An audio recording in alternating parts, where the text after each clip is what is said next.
एक साल से दिल्ली की सरहदों पर चल रहा किसान आंदोलन आज समाप्त हो जाएगा, क्योंकि दिल्ली के तमाम बॉर्डर से किसानों की आज पूरी तरह से घर वापसी हो जाएगी। गाजीपुर बॉर्डर, टिकरी बॉर्डर, सिंघी बॉर्डर एक बार फिर से आम लोगों के लिए खुल जाएगा।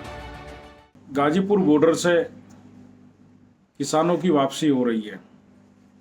वापसी विजय यात्रा के रूप में होगी और जो बहुत ही भव्य होगी।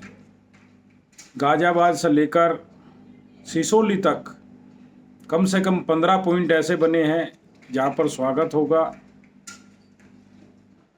इसमें भारतीय किसान यूनियन के कार्यकर्ता, किसान और खापों के लोग शामिल होंगे।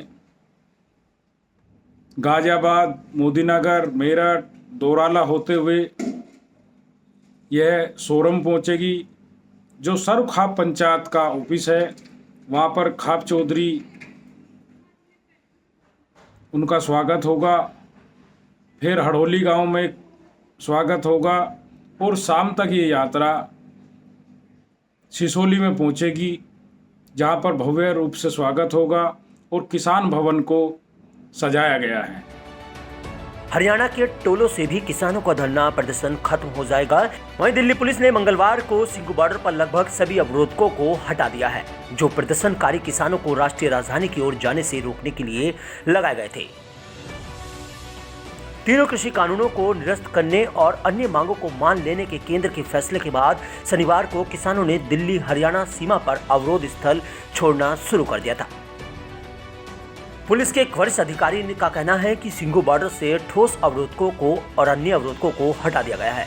हालांकि अभी तक सड़क को यातायात के लिए नहीं खोला गया है। सिंघू बॉर्डर के अलावा मुख्य रूप से पंजाब, हरियाणा और उत्तर प्रदेश के किसानों ने पिछले साल 26 नवंबर को दिल्ली के टिकरी और गाजीपुर सीमाओं को घेराबंदी की थी। उधर पंजाब और हरियाणा में सभी जगह पर टॉल, मॉल और पेट्रोल पंप पर चल रहा प्रदर्शन अब खत्म हो जाएगा। किसानों की टोली पंजाब, हरियाणा समेत दिल्ली की सड़कों को पूरी तरह से खाली कर देगी। दिल्ली के गाजीपुर बॉर्डर से बैरिकेडिंग भी हटा दी जाएगी और दिल्ली मेरठ एक्सप्रेसवे पर गाड़ियां फिर से दौड़ती नजर आएगी। जो मीडिया के लोग थे, जिसने एक साल तक अच्छी, मीठी, कड़वी सब खबरें दी, उन सब का भी धन्यवाद हम करके यहाँ से जाना चाहते हैं। यहाँ पे जो बाबे, जो लंगर भंडारे चलाने वाले गुरुद्वारे थे, उनका भी धन्यवाद। गांव के लोग यहाँ पे सामान लेकर आते थे, जिन्होंने कंबल, जिन्होंने किसी भी चीज की सेवा करी है, उन सबका यहाँ पर धन्यवाद है। 3 कानून वापसी हुए हैं। भारत सरकार से समझौते के आधार पर बातचीत हुई है। ये समझौते के आधार पर यह आंदोलन स्थगित हुआ है। आंदोलन वापसी नहीं हुआ, आंदोलन खत्म नहीं हुआ। समझौते के आधार पे आंदोलनों की वापसी हुई है, स्थगित हुए हैं। एमएसपी पर कानून बना, एमएसपी पे कानून बनेगा, वो एक देश में बहस शुरू हो गई है। साहब, मिशन यूपी का जो आपने पहले ऐलान किया था, उसका अब क्या वो अभी जिस दिन चुनाव आचार संहिता लग जाएगी उस दिन बताएंगे उसके बारे में। अभी 2 महीने सरकारों के पास में काम करने का टाइम है। सरकार एक काम करें।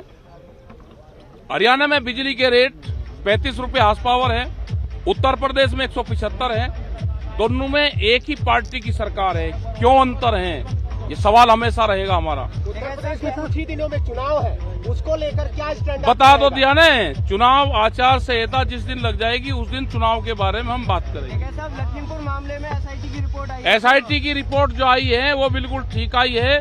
हमारी जो किसानों की एसआईटी थी उसने पहले ही बता दिया था कि अजय टैनी इसका दोषी है, उसका लड़का दोषी है, उनके खिलाफ कार्रवाई हो, उसकी बर्खास्तगी हो और उससे इस्तीफा लिया जाए। चलते चलते कोई मलाल रह गया हो, सरकार से कोई संदेश देना चाहते हो? सरकार से कोई मलाल रह गया हो इतने दिनों? समझौता जब हो जाता है तो कोई मलाल नहीं होता, ना किसी की हार होती ना किसी की जीत होती। जब समझौता होता है तो बराबर लेवल पे होता है। बराबर लेवल पे हमारी बातचीत अब आगे सरकार से शुरू होगी। छल कपट ना हो, इस आश्वासन के साथ में हम वापसी जा रहे हैं। सर, 700 किसानों की मृत्यु हुई, उनको क्या मिला? उनकी जिम्मेदारी पूर्ण रूप से सरकारों की होती है। जिस राजा के काल में चीजें होती हैं, इतिहासों में दर्ज होगा। और उनके परिवारों के उसमें जो भी समझौता हुआ है सरकार उस पर काम करे। पंजाब के पैटर्न पे उन्होंने बात करने की बात करी। एमएसपी पर कानून बनाने को लेकर कमेटियां बनाई गई, कमेटी बनाई, कमेटियों से हल नहीं होता तो उसके लिए कोई डेडलाइन है? अभी बता देंगे, अभी कमेटी बनने तो पहले उसको काम करना। लखीमपुर खीरी पे अभी जहाँ पे भी मीटिंग होगी वो अपनी बात हम जरूर कहते रहेंगे। सरकार ने कहा था कि बिल्कुल दहेज प्रथा, नशा मुक्ति, पेड़ लगाना, ये सामाजिक इशू हैं, ये पूर्ण रूप से हमारे जारी रहेंगे। कमेटियां बनाई जाएंगी। 13 महीने से ज्यादा आंदोलन चला है, इसमें कितने उतार चढ़ाव आए हैं? बहुत उतार चढ़ाव 13 महीने में देखे। ये 13 महीने की ट्रेनिंग थी। अब पूरे देश ने वैचारिक रूप से, फिजिकल रूप से ये ट्रेनिंग ले ली है। अब जाके अपने वहाँ पे काम करे करोड़ों लोग। इस 2022 तक आज जाएंगे। ये सब जो मोहब्बत और प्यार, ठीक है, तैयारी। ये सब अच्छा, हमें क्या बवाल होना चाहिए भाई, किसने लगाया? हमारी बगैर मर्जी के कोई पोस्टर हमारा ना लगाए। हमने कहा कि जिसने पोस्टर लगाया उन पोस्टरों को उतार दे, हमारा उनसे कोई संबंध नहीं है किसी से। साहब जो केस थे किसानों के ऊपर वो वापस हुए कि नहीं? वो होल लगेंगे वापसी, उन्होंने कहा कि प्रक्रिया शुरू होगी। अरे अभी घर तो कूदो जान दो, नहीं होती अस्पताल में आदमी। अरे रुक जा, अभी जान तो दे घर। आजा क्या बगैर आंदोलन के जी नहीं लग रहा। प्यार का गुलदस्ता सबके याद रहेगा, सब मिट्टी कड़वी यादें रहेंगी। ठीक है साहब, सरकार ने कहा था 2022 तक किसानों की आय दोगुना कर देंगे। जिस दिन जनवरी आ जाएगा उस दिन बता देंगे। वहीं किसान नेता राकेश टिकैत ने एक पोस्टर भी जारी करते हुए कहा है कि 15 दिसंबर को किसान गाजीपुर बॉर्डर से घर वापसी करेंगे। पोस्टर में लिखा है कि 15 दिसंबर को मोदीनगर, मेरठ, खतौली, मंशूरपुर, चौपाल से किसान भवन, सिसोली पहुंचकर किसान घर वापसी करेंगे। हालांकि किसान नेताओं का ये भी कहना है कि समय समय पर सरकार की ओर से किए गए वादों को लेकर समीक्षा बैठक की जाएगी। अगर किसानों की मांगें नहीं मानी जाती है तो फिर से किसान आंदोलन किया जाएगा। अभी तो देखने वाली बात होगी कि सरकार और किसानों के बीच कैसी बात बन पाती है। Bureau report, news 18। फेसबुक और यूट्यूब के बाद अब आपका पसंदीदा चैनल न्यूज़ 18 डेली हंट पर भी फॉलो करें।